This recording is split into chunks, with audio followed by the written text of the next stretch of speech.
نحمده ونصلي على رسوله الكريم اما بعد فاعوذ بالله من الشيطان الرجيم بسم الله الرحمن الرحيم رب اشرح لي صدري ويسر لي امري واحلل عقدة من لساني يفقهوا قولي لعلی اعمل صالحا، مجھے واپس جانا ہے کہ میں اب جا کے نیک کام کروں. لیکن آپ دیکھیں نا کہ ہمارے پاس تو آج موقع ہے، ابھی ہمارے اوپر وہ وقت نہیں آیا کہ ہم مہلت مانگے. ابھی مہلت ہے، لیکن ہم میں سے کتنے لوگ ہیں جو اس مہلت کو استعمال کرنے والے ہیں؟ واقعی اس سے فائدہ اٹھائیں، ان لمحات کو غنیمت سمجھیں کہ اس میں کچھ کر لیں، کہ اس میں زیادہ سے زیادہ نیک کام کر لیں، تاکہ کل قیامت کے دن کوئی حسرت نہ رہے کہ کاش واپس جا کے کچھ کر کے آؤں. اس وقت کیا کہا جائے گا؟ کلا، ہرگز نہیں، کیونکہ اللہ کا قانون نہیں کہ مرنے کے بعد کسی کو واپس بھیجا جائے، یہ تو اس کی مشیت کے خلاف ہے. اور دوسرا معنی، یہ جو کہنے والا ہے بس کہہ رہا ہے، اس نے کرنا کرانا کچھ نہیں. اور اصل ایمان تو ایمان بالغیب ہے. پرچہ آؤٹ ہونے کے بعد، حقیقت سامنے آنے کے بعد تو کوئی بھی چیز فائدہ مند نہیں. کلا، ہرگز نہیں، یہ ہو نہیں سکتا، کیونکہ اب تو پرچہ آؤٹ ہو گیا، اب تو یہ ایکسپٹ نہیں ہوگا. انہا کلمۃ ہوا قائلہا، ہرگز نہیں، بے شک یہ تو ایک بات ہے جو کہنے والا کہہ رہا ہے. یہ تو محض اس کے منہ کی ایک بات ہے، اس نے کرنا کرانا کچھ نہیں. کرنے والے تو جب مہلت دی گئی تھی اس وقت کر رہے تھے. کرنے والوں کو کہنے کی ضرورت نہیں ہوتی، وہ دعوے نہیں کرتے، وہ تو سنتے اور کر گزرتے. وَمِن وَرَائِهِمْ بَرْزَخٌ إِلَى يَوْمِ يُبْعَثُونَ، اور ان کے پیچھے، یعنی ان سب مرنے والوں کے پیچھے ایک برزخ حائل ہے، دوسری زندگی کے دن تک، جب تک وہ سب اٹھائے جائیں گے. برزخ کا لفظی معنی کیا ہوتا ہے؟ آڑ، پردہ، حجاب. مراد ہے اس سے دنیا اور آخرت یا قیامت کے بیچ کا درمیانی وقفہ یا وقت، ٹرانزٹ پیریڈ یا انٹرم پیریڈ. اور اس میں انسان کہیں بھی ہو، خواہ معروف معنوں میں جو قبر ہے اس میں ہو، یا کسی درندے کے پیٹ میں ہو، یا جلا دیا گیا ہو، یا مٹی میں گم ہو گیا ہو کہیں، ان سب پر حاوی ہے یہ برزخ کی زندگی. کیونکہ قیامت کے دن اللہ تعالیٰ انسان کو خواہ کہیں بھی ہو، راکھ بن گیا ہو یا مٹی بن گیا ہو یا کوئی اور مخلوق بن گیا ہو، ہر جگہ سے نکال کے سمیٹ کے لے آئے گا. اگر دنیا میں ہمیں سلالت من طین سے بنا لیا، جیسے اسی صورت کے شروع میں آتا ہے، تو پھر قیامت کے دن وہ ہمیں کسی بھی شکل سے، راکھ سے اور مٹی سے دوبارہ کیوں نہیں بنا سکے گا. وَمِن وَرَائِهِمْ بَرْزَخٌ إِلَى يَوْمِ يُبْعَثُونَ، اور ان سب مرنے والوں کے پیچھے ایک برزخ حائل ہے، دوسری زندگی کے دن تک.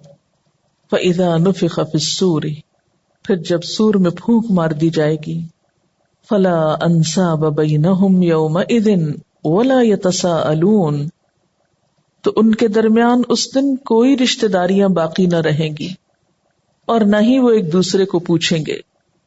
یعنی حشر کی ہولناکیوں کی وجہ سے کوئی کسی کو نہ پہچانے گا اور نہ پوچھے گا. یتساءلون جو ہے باب تفاعل سے ہے.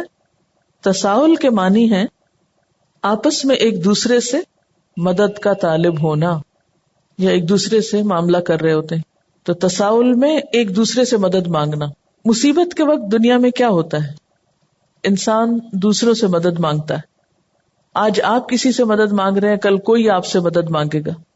خاندان، رشتہ دار، دوست، احباب، ہر جگہ ایسا ہی ہوتا ہے. لیکن عربوں کے ہاں اس کی بہت زیادہ اہمیت تھی. عربوں کے ہاں خاندانی زندگی میں ایک دوسرے کی مدد لازم سمجھا جاتا تھا، فریضہ سمجھا جاتا تھا. جب کوئی مصیبت ہوتی یا کوئی تکلیف ہوتی، خواہ ایک شخص پر تکلیف یا مصیبت آتی تو پورا قبیلہ اس کی مدد کرتا تھا، خواہ اس کے لیے انہیں کتنا ہی نقصان اٹھانا پڑے. یعنی اتنا مضبوط برادری سسٹم تھا. یعنی کسی بھی قبیلے کے ایک شخص کی پکار پہ سارا قبیلہ جمع ہو جاتا تھا، خواہ وہ پکار غلط چیز کے لیے ہوتی یا درست چیز کے لیے. اتنی عصبیت تھی وہاں. اور ہر جگہ ہم دیکھتے ہیں کہ لوگ اپنے دوستوں، رشتہ داروں، عزیزوں پہ بہت بھروسہ کرتے ہیں کہ جب کوئی مشکل وقت آئے گا تو یہ سب ساتھ مل جائیں گے. اسی لیے ہم دیکھتے ہیں شادیوں بیاہوں پہ یا غمی خوشی کے موقعوں پر یا کسی نقصان تکلیف کی شکل میں ساری برادری خاندان اکٹھا ہو جاتا ہے. بعض اوقات وہ بھی آ جاتے ہیں جو ناراض ہوتے ہیں. لیکن قیامت کے دن ہر شخص بالکل تنہا ہوگا. وہاں انسان کے اچھے عمل کے سوا کوئی چیز اس کی مددگار نہ ہوگی. اتنی وحشت اور ہولناکی ہوگی کہ ہر ایک کو اپنی اپنی پڑی ہوگی. یوم یفر المرء من اخیہ وامہ وابیہ وصاحبتہ وبنیہ لکل امرئ منہم یومئذ شأن یغنیہ. جس دن انسان اپنے بھائی، ماں، باپ، بیوی اور اولاد سے بھاگ جائے گا. اس روز ہر شخص اپنے حال میں ایسا مبتلا ہوگا کہ اسے کسی کا ہوش نہ ہوگا. سورۃ المعارج میں آتا ہے وَلَا يَسْأَلُ حَمِيمٌ حَمِيمًا، کوئی جگری دوست اپنے دوست کو نہ پوچھے گا. ایک اور جگہ پر آتا ہے يَوَدُّ الْمُجْرِمُ لَوْ يَفْتَدِي مِنْ عَذَابِ يَوْمِئِذٍ بِبَنِيهِ وَصَاحِبَتِهِ وَأَخِيهِ وَفَصِيلَتِهِ الَّتِي تُؤْوِيهِ وَمَنْ فِي الْأَرْضِ جَمِيعًا ثُمَّ يُنْجِيهِ كَلَّا. اس روز مجرم کا دل چاہے گا کہ اپنی اولاد، بیوی، بھائی، اپنی حمایت کرنے والے، قریب ترین کنبے اور دنیا بھر کے سب لوگوں کو فدیے میں دے دے اور اپنے آپ کو عذاب سے بچا لے. لیکن ایسا نہ ہو سکے گا. فلا انساب بینہم یومئذ، سب نسب حسب ختم ہو جائیں گے، تعلقات ختم ہو جائیں گے، کوئی ایک دوسرے کو پوچھے گا بھی نہیں. اب کیا چاہیے؟ کیا چیز کام آنے والی ہے؟ فمن ثقلت موازینہ، تو جس کے موازین، موزون کی جمع، جس کے پلڑے بھاری ہوں گے، یعنی جس کے اعمال نامے وزنی ہوں گے، مراد ہے نیکیوں کی زیادتی. فاولئک ھم المفلحون، تو یہی لوگ دراصل فلاح پانے والے ہیں، یہی کامیاب ہونے والے ہیں. ومن خفت موازینہ، اور جس کے موازین ہلکے ہوئے، فاولئک الذین خسروا انفسہم، تو یہی وہ لوگ ہیں جنہوں نے اپنے آپ کو خسارے میں ڈالا. فی جہنم خالدون، جہنم میں ہمیشہ رہنے والے ہیں. تو آخرت کا معاملہ کچھ ایسا ہی ہے جیسے دنیا میں آپ بینک میں کچھ جمع کراتے ہیں تو وہی جا کے کیش کراتے ہیں. اگر آپ نے جمع نہیں کرایا تو کیش بھی کچھ نہیں کرا سکتے.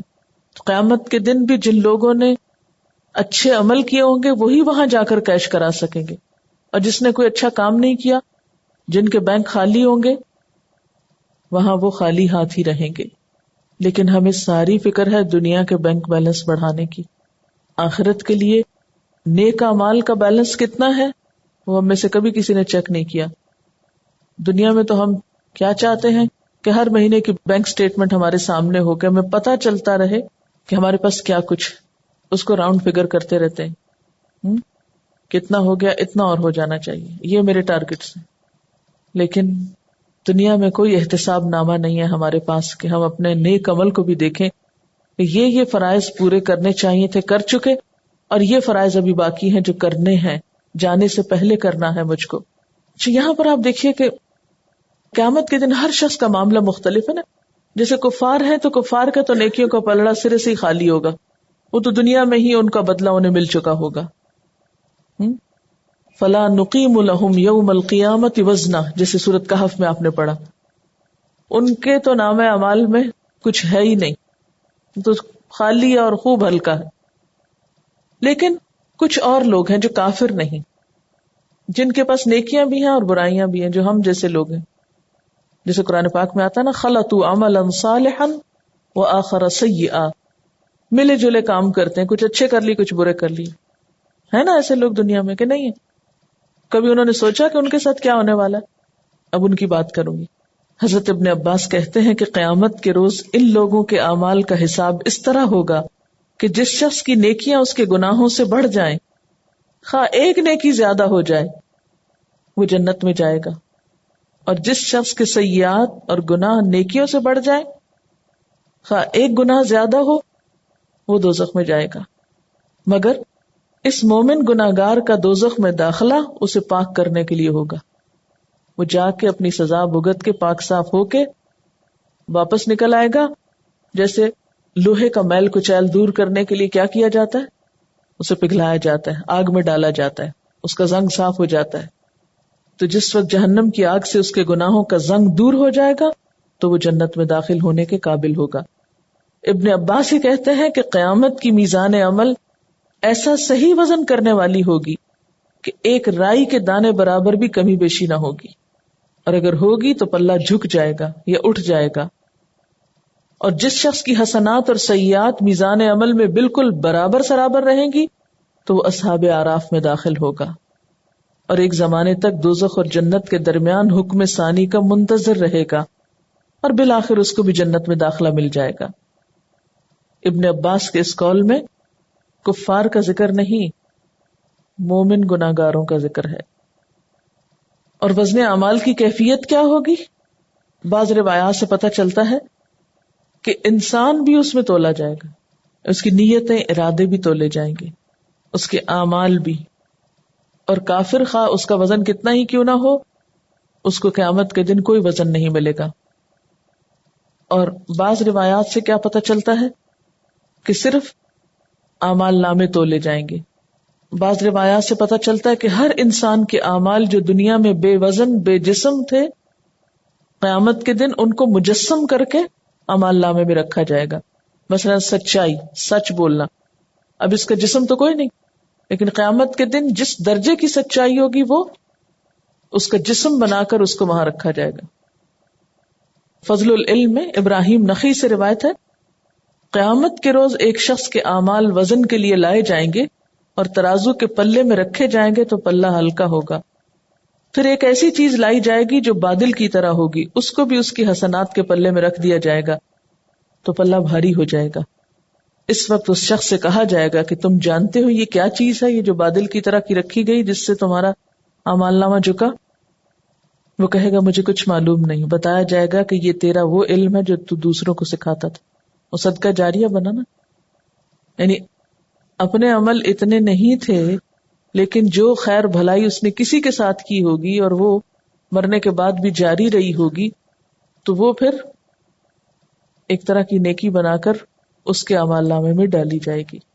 اسی طرح عمران بن حسین سے روایت ہے کہ آپ صلی اللہ علیہ وسلم نے فرمایا قیامت کے روز شہیدوں کا خون اور علماء کی سیاہی، یعنی جس سے وہ کتابیں لکھتے ہیں، باہم تولے جائیں گے تو علماء کی روشنائی کا وزن شہیدوں کے خون سے زیادہ نکلے گا.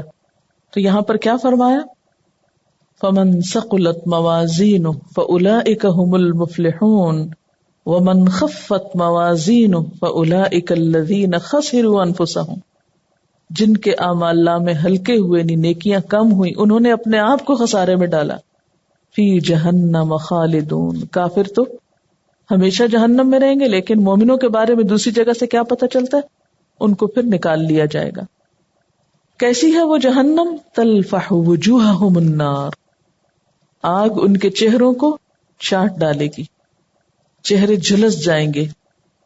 کتنا خیال ہوتا ہے نا اپنی سکن کا کہ دھوپ سے ایکسپوز نہ ہو، ڈسٹ نہ ہو، فلاں چیز نہ ہو.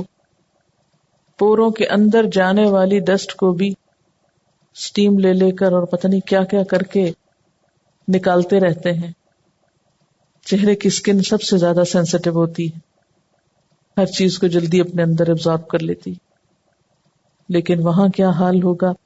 تلفح وجوہہم النار. آگ میں جاتے ہی سب سے پہلے چہرہ متاثر ہوگا، چہرہ جھلس جائے گا. وہم فیہا کالحون. اور وہ اس میں بد شکل ہو کے رہ جائیں گے. کالح کا لفظ جو ہے کاف لام ہے سے ہے.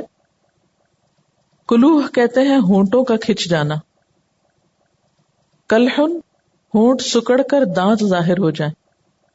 یہ جو ہونٹ ہے نا، یہ اصل میں دانتوں کا لباس ہے. اگر ہونٹ سکڑ جائیں کسی کے تو دانت باہر آ جاتے ہیں، انسان بد شکل نظر آتا ہے. جیسے اسکیلیٹن دیکھا ہوگا آپ نے، کھوپڑی دیکھی ہوگی. کھوپڑی پہ کیا ہوتا ہے کہ دانت نکلے ہوئے ہوتے ہیں اور آنکھوں کے گڑھے پڑے ہوئے ہوتے ہیں، اور کتنا بد شکل ہو جاتا ہے انسان کھوپڑی میں، یہ اسکیلیٹن میں. اللہ تعالیٰ نے انسان کے اوپر یہ جو گوشت کا لباس پہنایا ہے، یہ اسکن دی ہے اس کو، یہ اس کے لیے حسن کا ذریعہ ہے. لیکن جو لوگ اس کی قدر نہیں کرتے، قیامت کے دن یہی حسن ختم ہو کر رہ جائے گا. عبداللہ بن مسعود سے کسی نے کالہ کے معنی پوچھے تو انہوں نے کہا الم ترى الى الرأس المشید، کیا تم نے بھنی سری نہیں دیکھی؟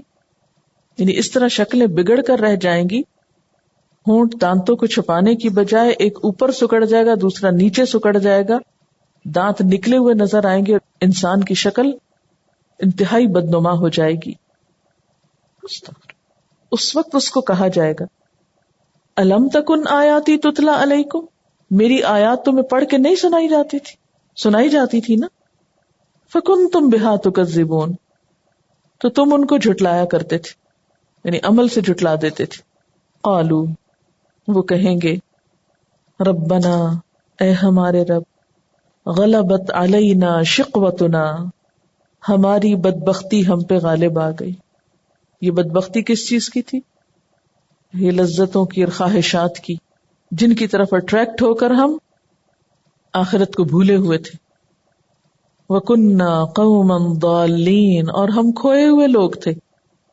یہ جان کے لفظ میں نے یہاں بھٹکے ہوئے نہیں، کیونکہ وہ اتنا سننے کے عادی ہو گئے کہ فیل ہی نہیں کرتے. اور ہم کھوئے ہوئے لوگ تھے، لاسٹ. کہتے ہیں نا فلاں شخص تو لاسٹ ہے.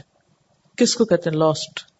جو جاگتے ہوئے بھی لوگوں کے بیچ میں بیٹھے ہوئے بھی اس کو ہوش ہی نہیں، وہ اپنے ہی خیالوں کی دنیا میں، وہ ڈے ڈریمنگ کرتا رہتا اپنی خواہشات میں. وَكُنَّا قَوْمًا ضَالِّينَ، ہمارا ہوش، شعور، عقل، سمجھ کچھ کام نہیں کرتی تھی، نگاہ، دل سب ہم نے لٹائے ہوئے تھے، دوسروں کو بانٹے ہوئے تھے. كُنَّا قَوْمًا ضَالِّينَ، ہمارے دل ہمارے پاس تھوڑی تھے، ہم نے تو دوسروں کو دے دیے تھے، اس لیے ہم ان سے کیا کام لیتے. یہ سخاوت تو بہت عام ہے نا. آج آپ دیکھیں کہ کسی شخص کو خوش قسمت کب کہا جاتا ہے؟ فلاں بڑا خوش قسمت، جسے اس کی دنیا کی مراد مل جائے.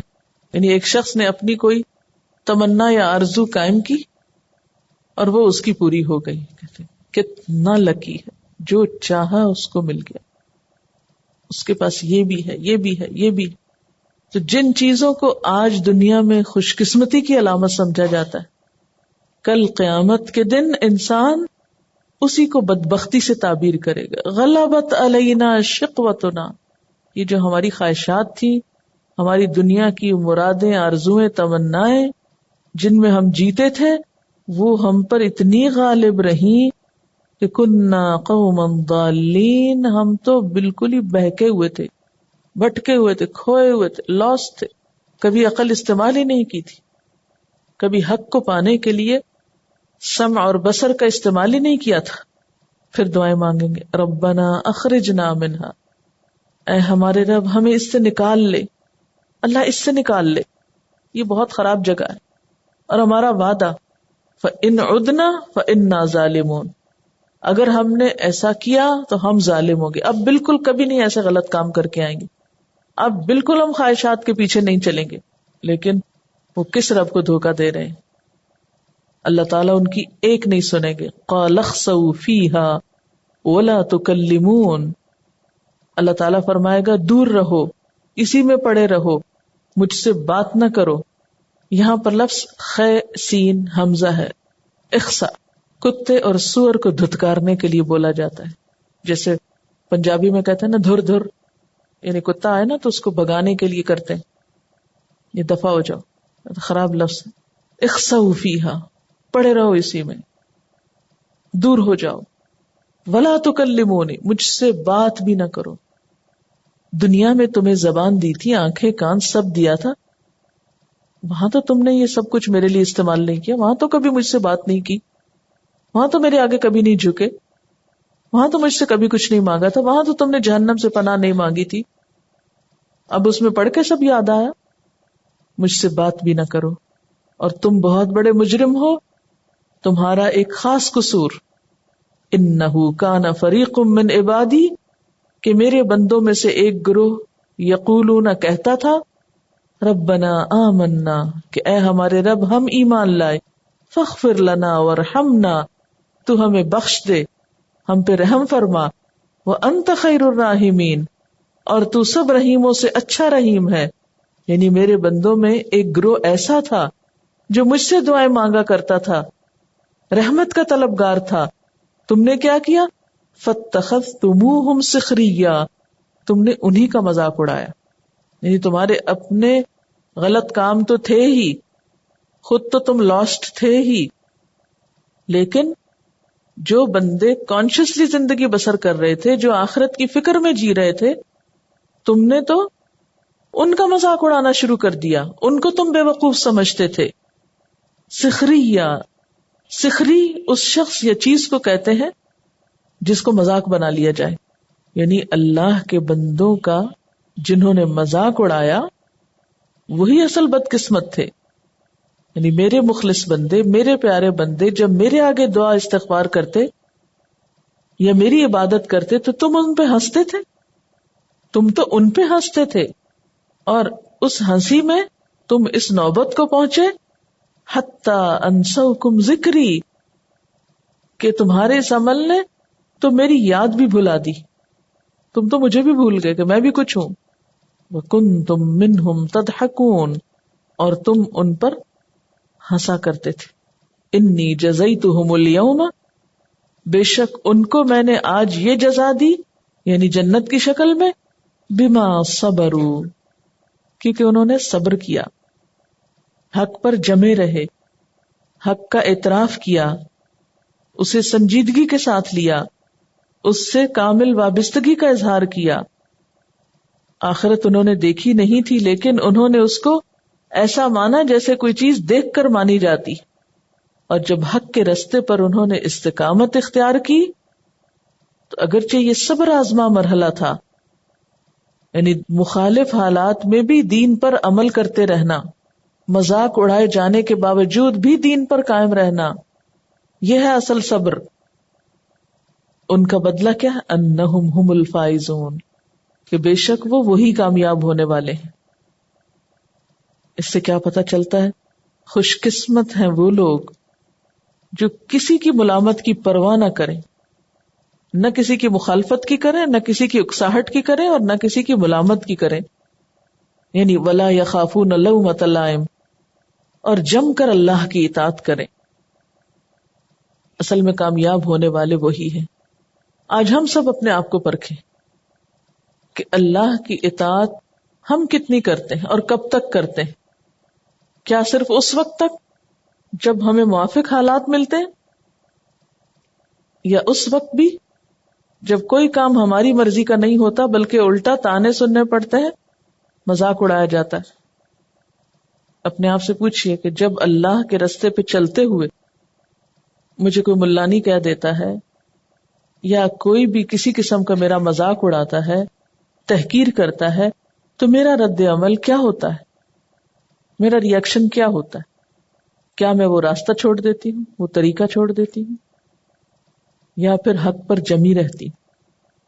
کیونکہ جنت تو جزا ہے صبر کی. انی جزیتہم اليوم بما صبروا، کامیابی تو صبر کرنے والوں ہی کے حصے میں آئے گی. اس وقت قال، پوچھے گا، کم لبثتم فی الارض عدد سنین، تم زمین میں کتنا ٹھہرے. یعنی وہاں آپس میں بات چیت ان کی ہو رہی ہوگی. بعض کہتے ہیں فرشتہ ایک پوچھے گا جو انسان کے اعمال اور عمر لکھنے پہ مامور ہے. بہرحال جو بھی پوچھے گا کہ زمین میں کتنا ٹھہرے ہو. قالوا لبثنا یوما او بعد یوم، کہیں گے ہم تو بس ایک دن یا دن کا بھی کچھ حصہ ٹھہرے. یہ لمبی لمبی عمریں ان کو ایک دن لگیں گی، یہ پورا دن بھی نہیں، دن کا بھی ایک حصہ. فاسأل العادین، پوچھ لو گننے والوں سے. گننے والے کون ہیں یہاں؟ یا تو فرشتے ہیں جو لوگوں کی زندگی گنتے رہتے ہیں کہ کس دن موت آئے گی ان کی، یا پھر جو حساب کتاب کے ماہر لوگ ہیں. ایک اور جگہ پر آتا ہے یتخافتون بینہم، آپس میں ایک دوسرے سے سرگوشیاں کریں گے، چپکے چپکے باتیں کریں گے. کتنا ٹھہرے ہم دنیا میں؟ الا بستم الا عشرا، کہیں گے بس ایک عشرہ ٹھہرے ہو، 10 دن ٹھہرے ہو. اذ یقول امثلہم طریقۃ الا بستم الا یوما، ان میں جو سب سے زیادہ ہوش رکھنے والا سمجھدار شخص ہوگا وہ کہے گا نہیں ایک دن ٹھہرے ہو. اور یہاں کیا کہیں گے؟ دن یا دن کا بھی کوئی حصہ. بے شک آپ گننے والوں سے پوچھ لیں. یہ ایسے ہی لگے گا نا ان کو جیسے اصحاب کہف جب اٹھے تھے تو انہوں کا پتہ نہیں ہم لمبا ہی سو گئے ہیں, پتہ نہیں چلا تھا کہ کتنا عرصہ سوئے. تو اسی طرح دنیا کی زندگی بھی ان کو تھوڑی سی معلوم ہوگی.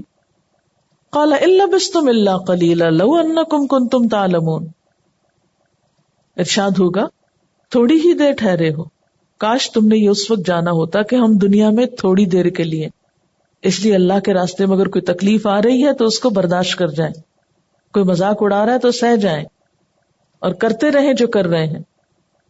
کاش یہ بات تم دنیا میں جان لیتے. لو انکم کنتم تعلمون افحسبتم, کیا تم نے سمجھ رکھا تھا, انما خلقناکم عبثا, کہ ہم نے تم کو یوں ہی عبث بنایا, بیکار پیدا کیا, کھیل تماشے کے طور پر, جسٹ فار انجوائمنٹ, کھانے پینے اور خوشیاں منانے کو.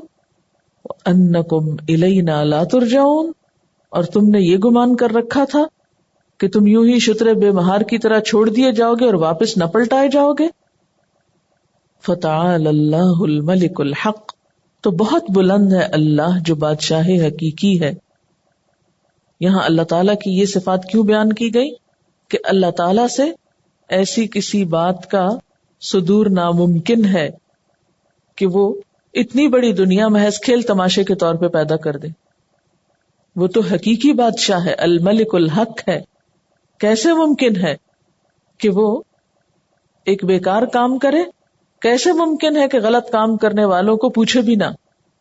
لا الہ الا ہو, نہیں کوئی الہ مگر وہی. رب العرش الکریم, رب ہے عزت والے عرش کا. یہاں کریم کا لفظ استعمال ہوا جس کا مطلب ہوتا ہے باعزت, بافیض, یعنی اس کی حکومت کوئی اندھیر نگری کی طرح نہیں, وہ تو رحمتوں اور برکتوں والے عرش کا مالک ہے. عرش الکریم, کریم کہتے ہیں نا عزت والا. وَمَن يَدْعُ مَعَ اللَّهِ إِلَٰهًا آخر, اور جو اللہ کے ساتھ کسی دوسرے کو الہ بنائے گا. پھر شرک کی تردید ہے, لا برہان لہ بہ, جس کی اس کے پاس کوئی دلیل ہی نہیں, نہ عقلی نہ نقلی. کیونکہ شرک کی بنیاد عموماً کس پر ہے؟ وہم و گمان پر, من گھڑت قصوں پر, یا پھر تقلید آبا ہے اس کی وجہ, سنی سنائی باتیں لوگوں میں مشہور ہو جانا. شرک کے لیے کوئی دلیل نہیں. تو جو شخص ایسا کرے فإنما حسابہ عند ربہ, اس کا حساب اس کے رب کے پاس ہے, اس کا رب اس سے پوچھے گا. انہ لا یفلح الکافرون, بے شک فلاح نہیں پاتے انکار کرنے والے. سورت کی ابتدا کہاں سے ہوئی تھی؟ قد افلح المؤمنون, اور اختتام کہاں ہو رہا ہے؟ لا یفلح الکافرون, جو مانیں گے وہی کامیاب ہوں گے. دنیا میں تو کافر بسا اوقات بہت کامیاب نظر آتے ہیں, لیکن ان کی یہ کامیابی دنیا کی حد تک ہی رہے گی, آخرت میں کچھ کام نہ آئے گی. آخرت میں تو عمل چاہیے, اس لیے اگر اس میں کچھ کوتاہی ہو جائے تو کیا کرو؟ وَقُلْ رَبِّ اغْفِرْ وَارْحَمْ وَأَنْتَ خَيْرُ الرَّاحِمِينَ, کہ اے رب تو بخش دے اور رحم فرما, اور تو سب رحیموں سے اچھا رحیم ہے.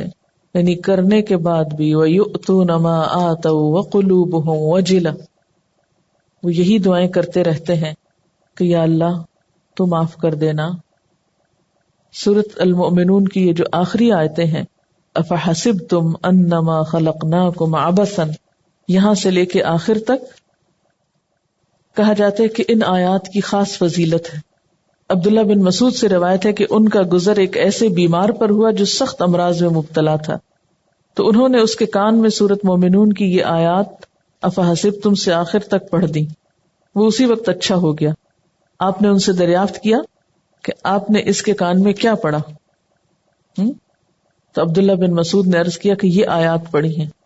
آپ صلی اللہ علیہ وسلم نے فرمایا, قسم ہے اس ذات کی جس کے قبضے میں میری جان ہے, اگر کوئی آدمی جو یقین رکھنے والا ہو وہ یہ آیات پہاڑ پر پڑھ دے تو پہاڑ اپنی جگہ سے ہٹ سکتا ہے. وآخر دعوانا ان الحمد للہ رب العالمین. سبحانک اللہم وبحمدک نشہد ان لا الہ الا انت نستغفرک ونتوب الیک. والسلام علیکم ورحمۃ اللہ وبرکاتہ.